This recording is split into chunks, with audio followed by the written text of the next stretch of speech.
Yo, welcome back to the third part of this Flutter local notification tutorial. Welcome back. Nice. In the last video I showed you how to properly initialize the plugin, and I also showed you how you can already send a simple notification. But you also saw how I struggled a little bit with permission handling on the Android side.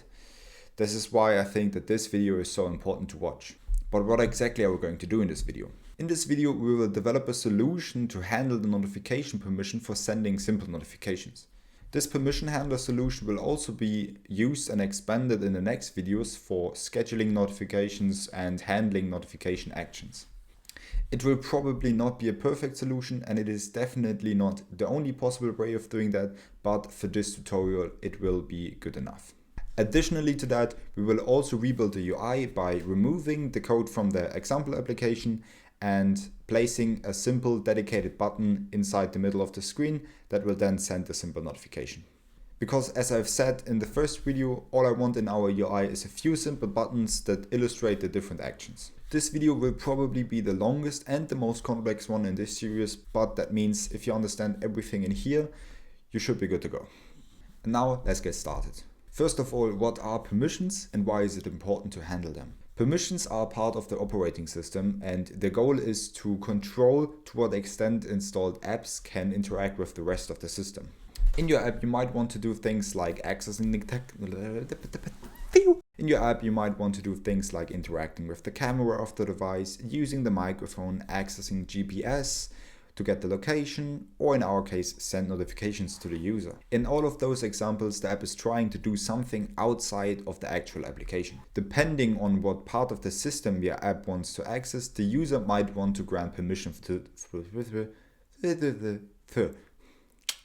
Depending on what part of the system your app wants to access, the user might want to grant permission for doing so. Otherwise, app developers could just easily spy on the user or do any kind of other stupid stuff. If your app is trying to access something from the system and you have not granted permission from the user, then the operating system will just block that. You saw that in the last video where I tried to send notification on Android, but the operating system was blocking that because I had not yet granted permission for doing that. So if you want to ensure that your user can properly use your app, permission handling is a really important topic.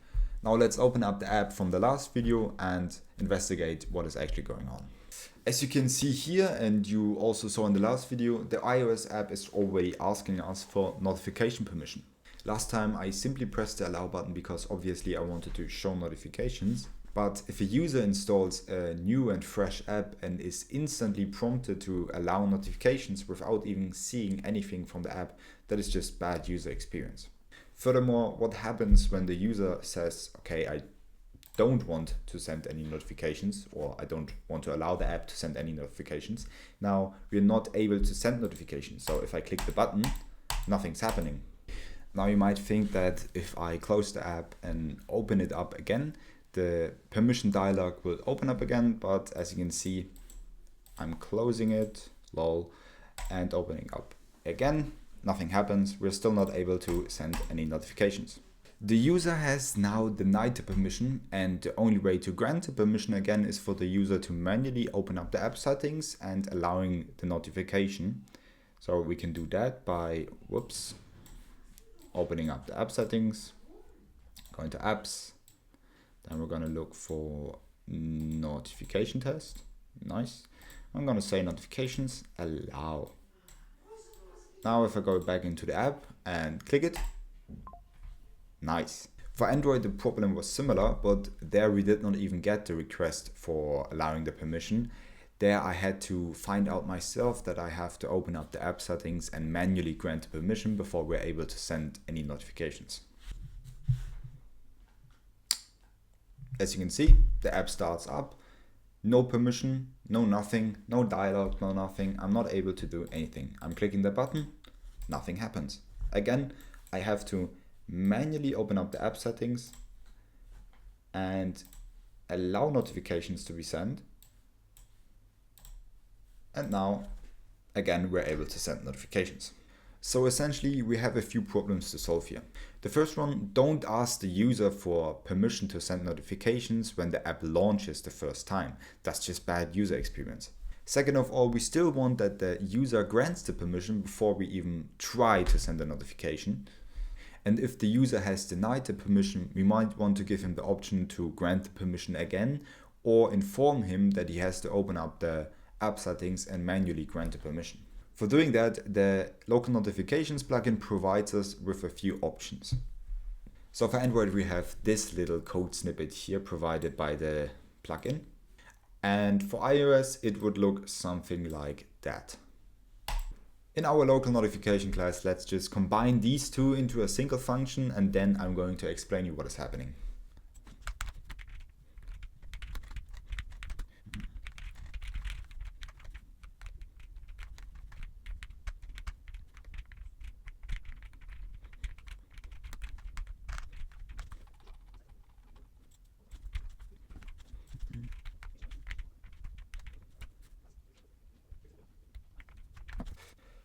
So for iOS, we're using the static property that we have defined in the last video up here, and we resolved the platform-specific implementation for iOS that allows us to use the iOS-specific code from the plugin.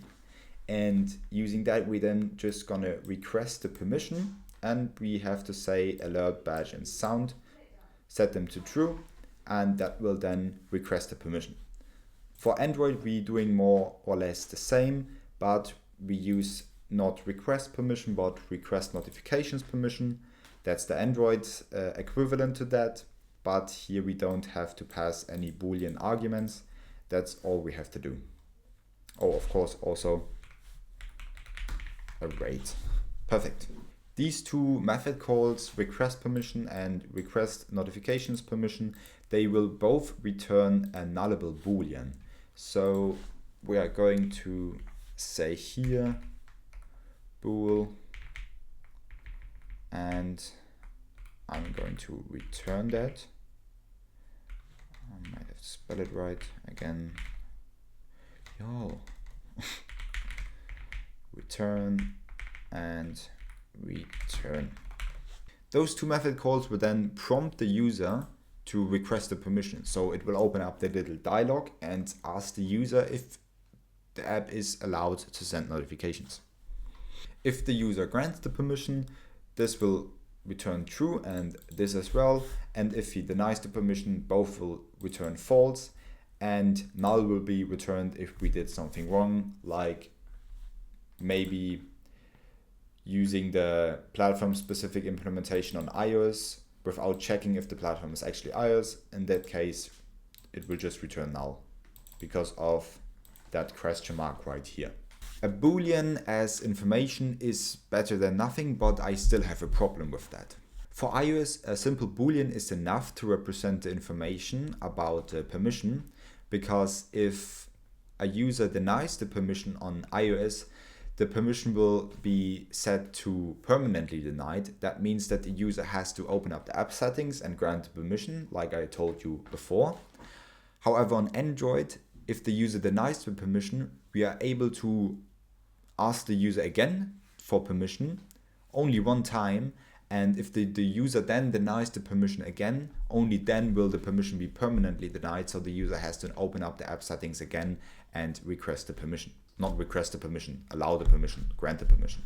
That means on Android, we are not able to differentiate between if the user has granted the permission. No, granting the permission is fine, but if the user has denied the permission once or if he denied the permission twice. Because in both cases, this call will just return false. To solve that problem, I'm going to add two more plugins into our application. First of all, the permission handler plugin that will help us to handle the permission handling.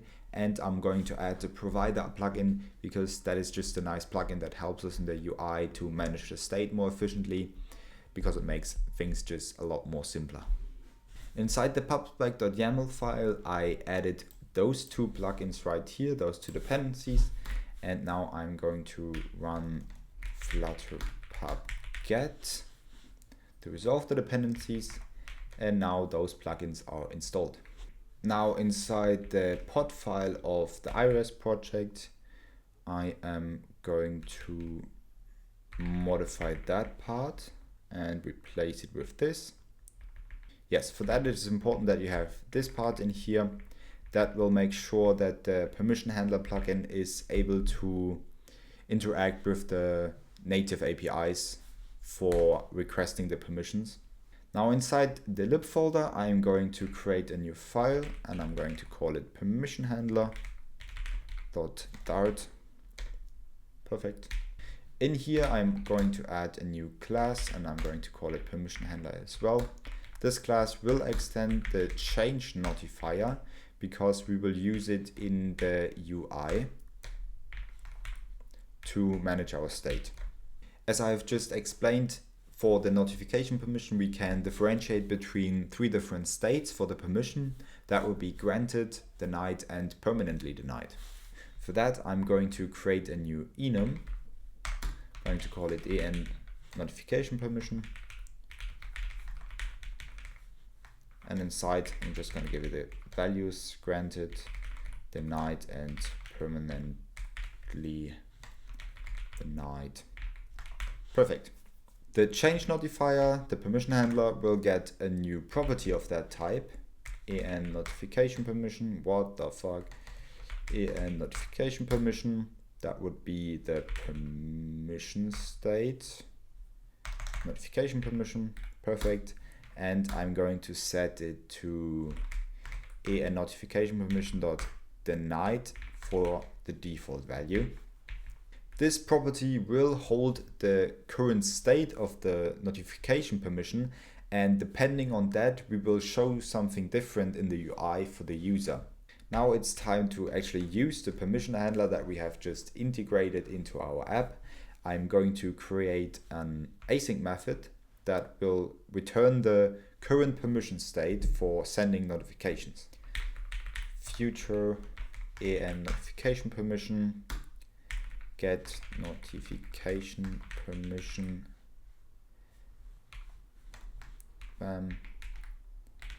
async. Cool. I'm going to get the state by using the permission handler plugin. That will be just permission. That will import the permission handler notification dot status. Because it's async, we're going to await that. And that will return us the current notification state for the application. The object type of that state is not the en notification permission that we have just created, but it is also an enum, but an enum from the permission handler plugin. And we're going to create a new method that will return the enum from the permission handler plugin into our enum.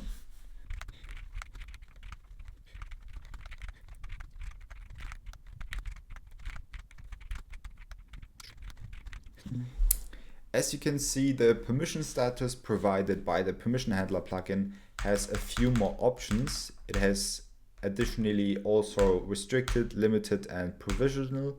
But for our notification permission, I'm only interested in granted, denied, and permanently denied. Some permissions that you can ask on your operating system might return something else, but for notification permissions, only granted, denied, and permanently denied can be returned. But to make the switch complete, I'm just going to say that for default, I'm going to return en notification permission dot none, and that will be added up here as well. So in that case, in the UI, I can just display nothing, but as I said, that should not happen. So now that we have the convert method, I can simply just return return convert status with state, and that's it. That might not be the best solution, but it is fine for our tutorial right here. And the last thing that we have to do in here is write a function that sets the notification permission property up here to the current notification permission state of the app. So I'm just going to say future check permission be async.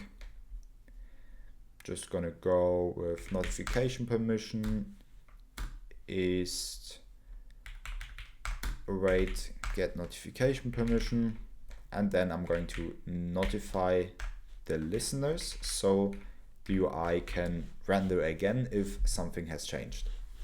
Now we are able to check the permission state by using check permission, and we are able to request the permission for sending notifications using the function defined in the local notifications class. And now we are going to combine those two inside the UI. For that, we're going to remove the code from the example app, and we're going to place a simple floating action button in the middle of the screen.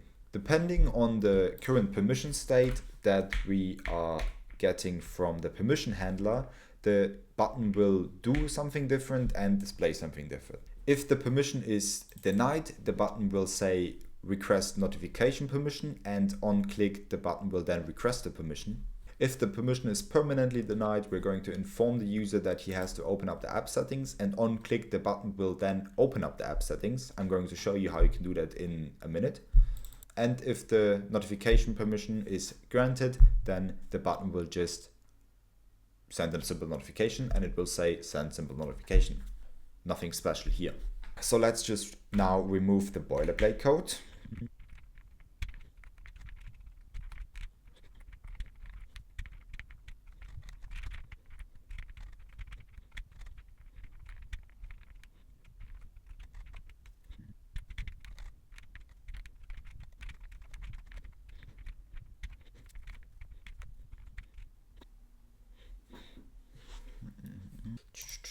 Okay, so I cleaned up the app, and now we have just a simple button here that does nothing.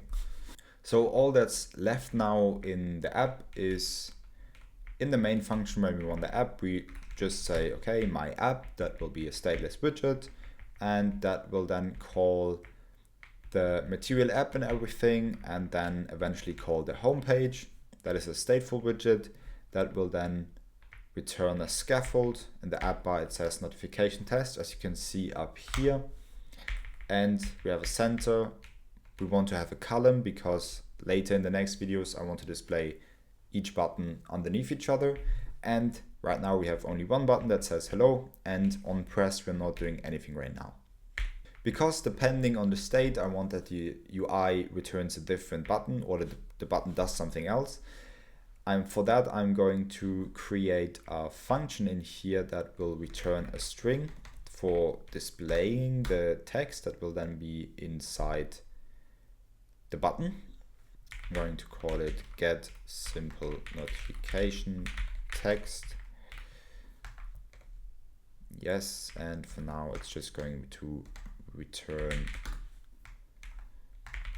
hello again. And I'm going to call it in here in the text.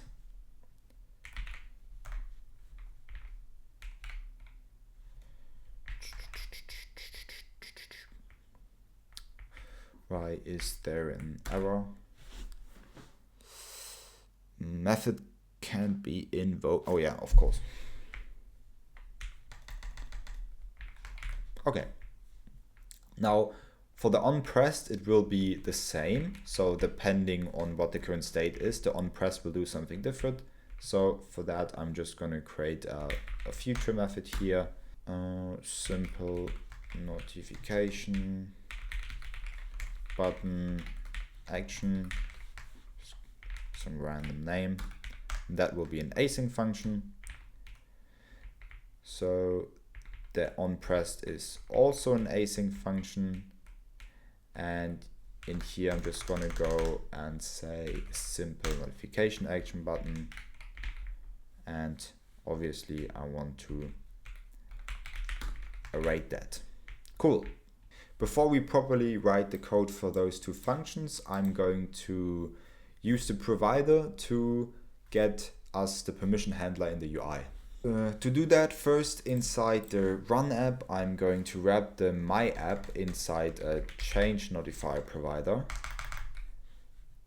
Nope. Change notifier provider. That will come from the provider plugin, and the child will again be const my app, and in the create I'm going to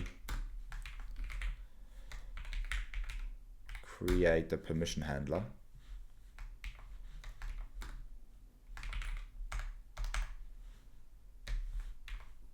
Like that. And cool. If you've never used Provider before, it's a really cool tool that helps you manage the state of your application. So you can look it up if you want to, but I'm not going to explain it any further in this video. So later inside the widget, I'm just going to do something like that. Equals provider.off permission handler.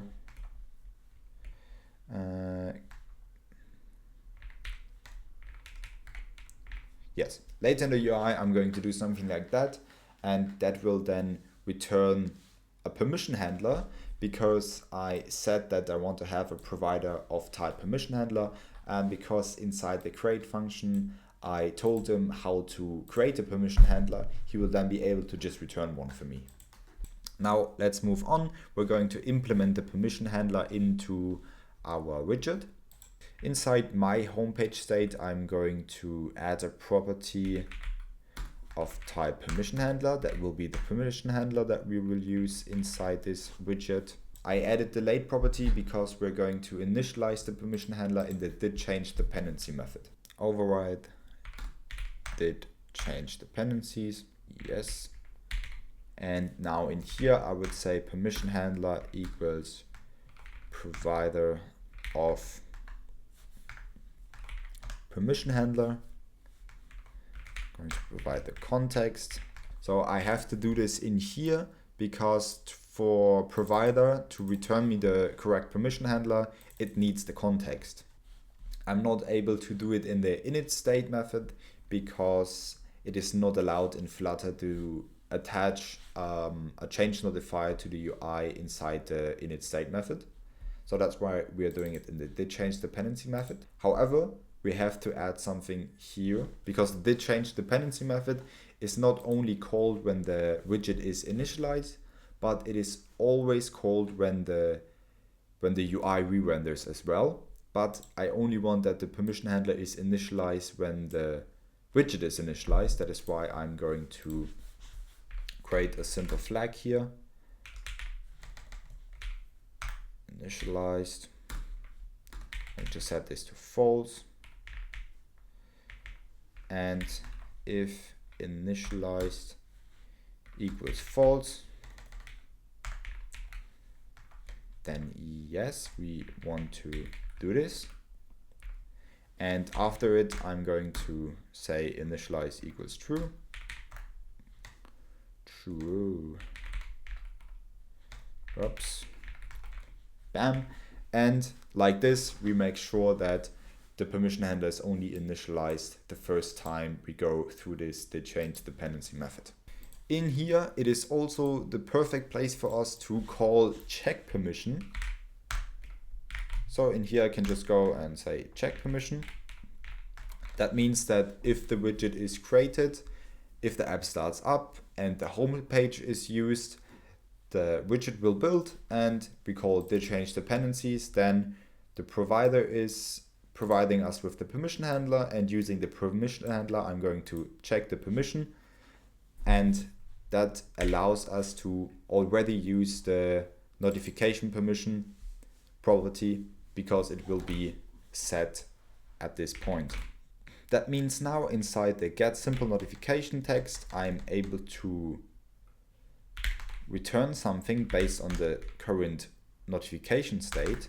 So if notification permission equals en notification permission dot granted, for example, we will return send simple notification.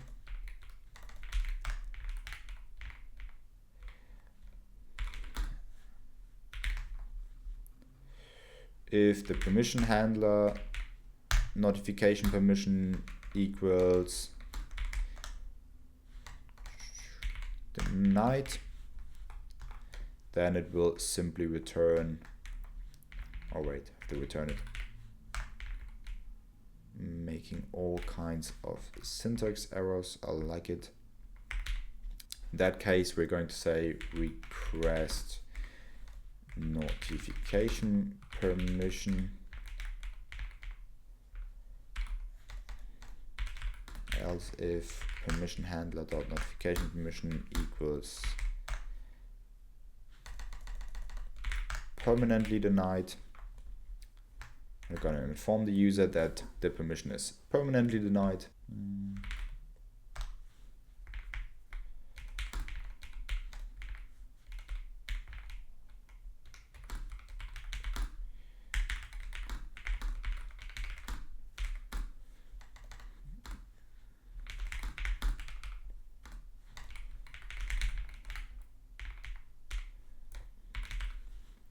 And if nothing of that is true, I'm just going to return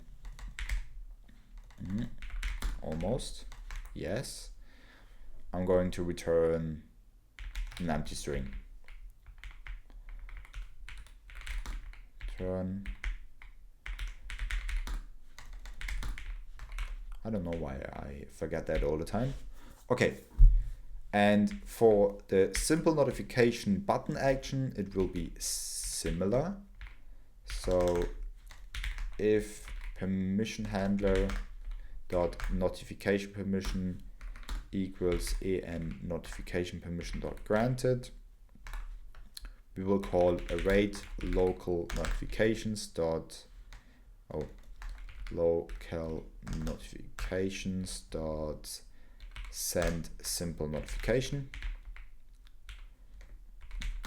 else if permission handler permission handler dot notification permission equals dot denied. In that case, I'm going to say await local notifications dot request notification permission. And after that, I'm going to call permission handler dot check permission. And if the permission is permanently denied,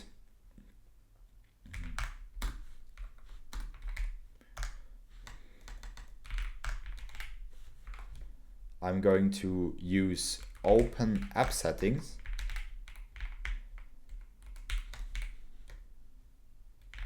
and that function is provided from the permission handler plugin that we have imported here.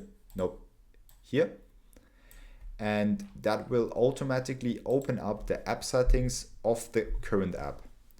So really cool. You might think that now after that I also want the permission handler to check the permission again, but that would not work because after moving out from the app into the open app settings, and moving back to it again, we won't continue with this function because the UI will render again. So that won't do anything here. Okay, so now those two functions are looking good. The only thing left for us to do before testing it out is, remember, I wanted that the iOS, on opening up the iOS app for the first time, the user was prompted with the notification permission request. And because that is bad user experience, I want that to not happen. And we can do this in the Darwin initialization settings of the plugin. I can simply say request alert permission, set it to false, then request sound permission, set it to false, and request badge permission to false. Those arguments are the same ones down below, like here for the request permission, request notification permission method. And by setting them here to false in the initialization settings, the app will now no longer trigger a permission request at the app start. So now let's test this out. Okay, so that's ugly as fuck, but no matter. The button says request notification permission. If we click it, we get the request. We can now say don't allow it. Because we are on Android, the permission will now be set to denied, and on Android, if the permission is denied, we can just request it again. And if we now say don't allow, it will be permanently denied. And if I click on it now, the app will open up the app settings. And here we can manually now grant the permission. So now let's move back to the app. Now, I just granted the permission to send the notification, but as you can see, the app still says permanently denied. And that is because after opening the app settings and returning back to the app, we did not check the permission again. And that is why the UI did not re-render again. If we would close the app and reopen it again, let me just do that real quick. Yes, after opening up the app again, the app will then call again the change dependency method in which we're calling the permission state. And that is why now we can see that the permission is apparently granted. And if we click it, we will be able to send a notification. However, the constant switch between closing the app and opening up the app is again bad user experience. So we're going to fix that. The solution to that is really easy. We can track the lifecycle of the app and then create a function that triggers when the app is resumed, meaning the user was outside of the app and moved back into the app. That is exactly what happened when we moved back from the app settings to the app. Now, before you panic and think that this is really complicated, all we have to do is just add a few more lines and that be it. Now back in the My Homepage state, we have to add an observer that tracks the lifecycle of our app. The first step to do this is to say up here with widgets binding observer, and then we also have to override the init state function, and in here make sure we use widgets binding dot instance dot add observer. And now inside the dispose function, we have to call widgets binding dot instance dot remove observer. And this is all we have to do to be able to track the lifecycle. So now the app is able to track the lifecycle for our app, and we can access that inside this My Homepage state using the methods override did change app lifecycle state. Yes.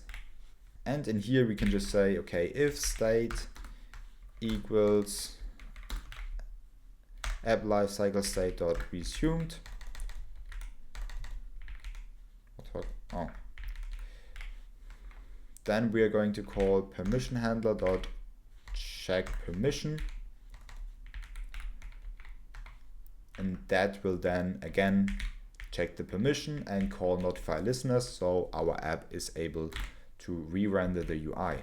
Now we can say request notification permission, don't allow, again, don't allow. Now it's permanently denied. We open up the app settings, we allow the permissions, we go back to the app, and now the state has changed and we can call send simple notification and everything is working great. Okay, now for iOS, again, we're going to request a notification permission. Remember, for iOS, if I say don't allow once, it should be then permanently denied. So if I click don't allow, now as you can see, permanently denied.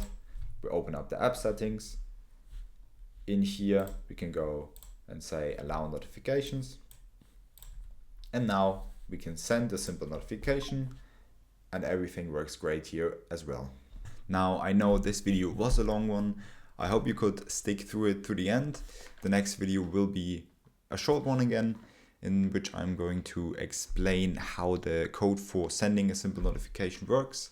I hope that through this video you got a good understanding of how permission handling works and how complicated it can be. I'm relatively new to creating tutorials on YouTube, so I hope that you could still understand what I was explaining. I think that I'm going to improve on that more in the future. And yeah, thanks for watching. If you have any feedback, write a comment down below, and I will see you in the next video.